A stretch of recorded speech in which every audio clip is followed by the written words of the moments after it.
In this video, I want to take a look at an economic tort called passing off. Passing off is or involves the right of a person to protect the goodwill of his business from unfair trading.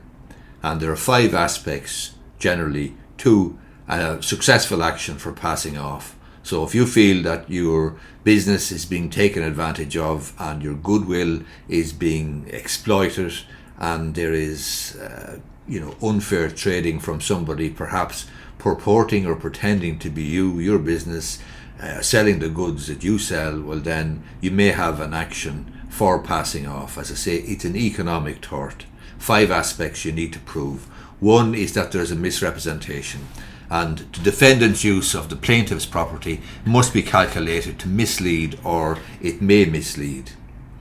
The association with the plaintiff is made in the minds of the public. So somebody copies your business or your goods or whatever, pretends that they're you, then there must be an association with your business in the minds of the public. In other words, people think that they're dealing with you when in fact they're dealing with the defendant.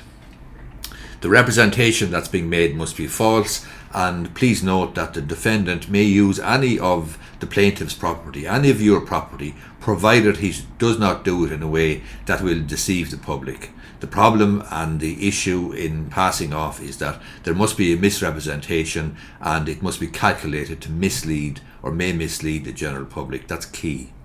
Secondly, it must be made by a trader in the course of trade. What's considered to be a trader nowadays, as far as the law of passing off is concerned, is extremely wide, so this is not difficult to show.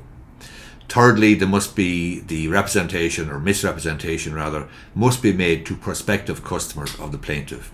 Who are the prospective customers of the plaintiff? A court must in the end trust to its own perception into the mind of the reasonable man. In other words, a court will look at the situation, put themselves in the mind of what they believe is the reasonable man, and see if the misrepresentation is being made to prospective customers of the plaintiff.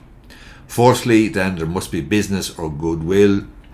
The plaintiff must show that he has goodwill in his business in the jurisdiction, even though he may not be trading in the jurisdiction.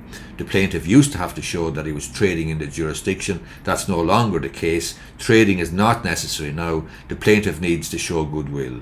And this situation would occur or could occur where you might have, for example, a United Kingdom business or brand which is well known perhaps to Irish people, but is not trading in the Republic of Ireland. They could be trading in the United Kingdom, they could be trading in the 6 counties, but not in the Republic.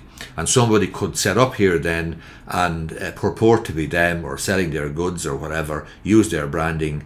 That will give rise to a situation of passing off, and the plaintiff, the foreign business, the UK business, doesn't have to show that they're trading in the jurisdiction, but they do have to show that they have goodwill in the business in the jurisdiction. And that won't be hard to show if, as I say, it's a recognised brand, a recognised business. Finally then, number 5 of the 5 point test, 5-leg test for passing off, you must be able to show damage. In other words, the plaintiff must be able to show that he suffered or is likely to suffer damage. The damage may be to the plaintiff's goodwill and reputation, so it's not necessary now. It used to be the case, I understand, to show financial loss and so on and so forth, but now it's enough to show damage to the plaintiff's goodwill and reputation.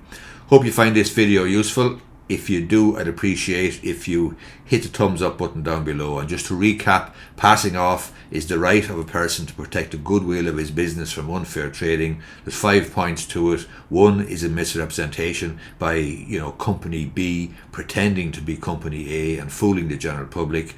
Number 2 is who is considered to be a trader then in the passing off perspective is extremely wide. Number 3, the misrepresentation must be made to prospective customers of the plaintiff in a way that will fool the general public.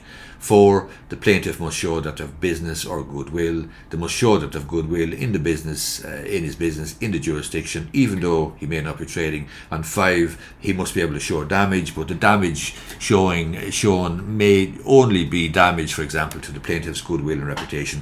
Hope you find this video useful. Thanks a lot.